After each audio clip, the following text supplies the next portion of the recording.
Bagram বিমান ঘাঁটি, যেটি চীনের খুব কাছে, যেখান থেকে চীনকে ইন ফিউচার ওয়ারে আমেরিকা ইউজ করতে পারে এই বাগরাম বিমান ঘাঁটিটি।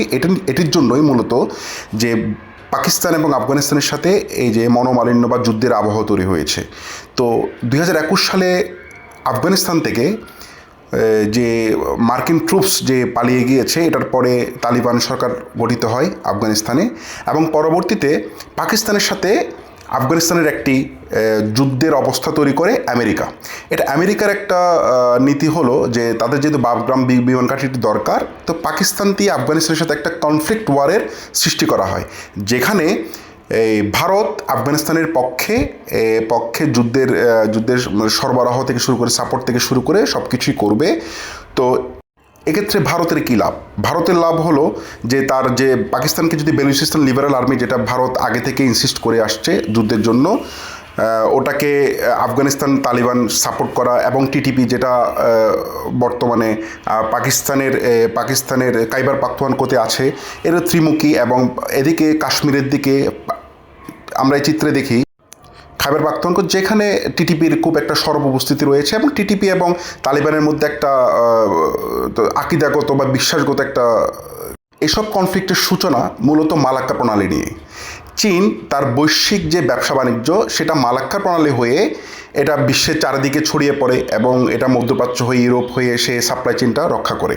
কিন্তু এই মালাক্কা প্রণালীর ঠিক পাশেই আন্দামান দ্বীপপুঞ্জে ভারতীয় এবং মার্কিন একটা ট্রুপস এবং হলো ওদের বহর রয়েছে, যেটা চীনের জন্য খুব একটা ঝামেলার বিষয় ইন ফিউচার ওয়ারে। তো তারা কি করেছে, এই যুদ্ধ থেকে আবহ থেকে বের হতে চীন মায়ানমার এবং পাকিস্তান হয়ে দুটো রুট বের করে, এবং চীন মায়ানমার হয়ে যে রুটটি বের করে সেটা হলো তার সাপ্লাই চেইন ঠিক রাখার জন্য আরাকান রাজ্যের সিতুয়ে বন্দরে একটা বন্দর স্থাপন করে, যেটা পরবর্তীতে এর পূর্বে যে রোহিঙ্গার সাথে যে কনফ্লিক্ট অ্যান্ড ওয়ার এটা তৈরি হয় আমাদের সাথে, এবং রোহিঙ্গার এখানে চলে আসে। তো এটা দিয়ে সে যদি এদিক দিয়ে সাপ্লাই চেইনটা ঠিক রাখতে পারে, তাহলে সে আন্দামান দ্বীপপুঞ্জকে অ্যাভয়েড করে সে তার সাপ্লাই চেইন ঠিক রাখতে পারবে। এই কনফ্লিক্টের মধ্যে আমেরিকা চায় এই যে সাপ্লাই চেইনটা, এটাকে ভাঙতে।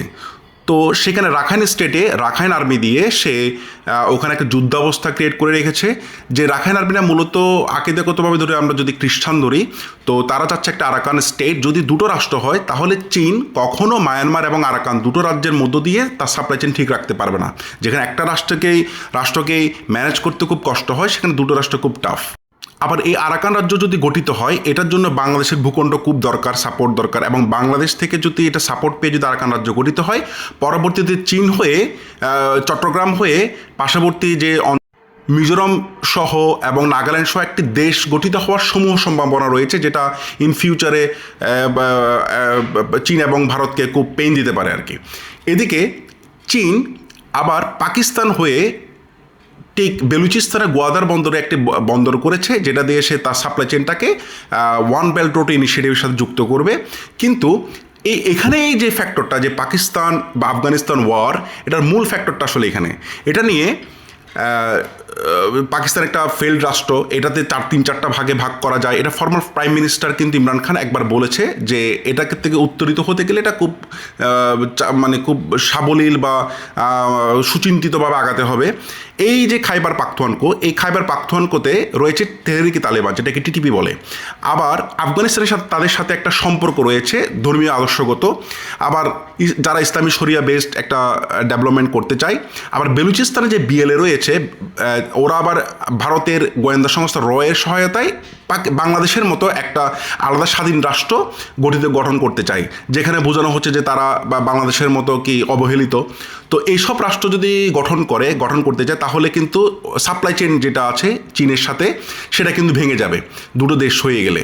তো এখানে একটা কনফ্লিক্ট অফ ইন্টারেস্ট রয়েছে, এবং এদিকে ভারতের কিন্তু যে কাশ্মীর বা এই প্রভিন্সটাকে পাকিস্তান থেকে নিয়ে নিতে পারে। তো ত্রিমুখী একটা সংকট কিন্তু এই যে পাকিস্তানকে ঘিরে রয়েছে, এটা থেকে উত্তরিত হওয়ার জন্য পাকিস্তান একটা ওয়ার লিডার হিসেবে পাকিস্তানের বর্তমানের যে সেনাপ্রধান, তাকে পুরো পাকিস্তানের যে নৌবাহিনী, বিমান বাহিনী এবং সেনাবাহিনী প্রধান হিসেবে ওয়ার ডিফেন্স ফোর্সের ফার্স্ট চিফ হিসেবে ঘোষণা করে।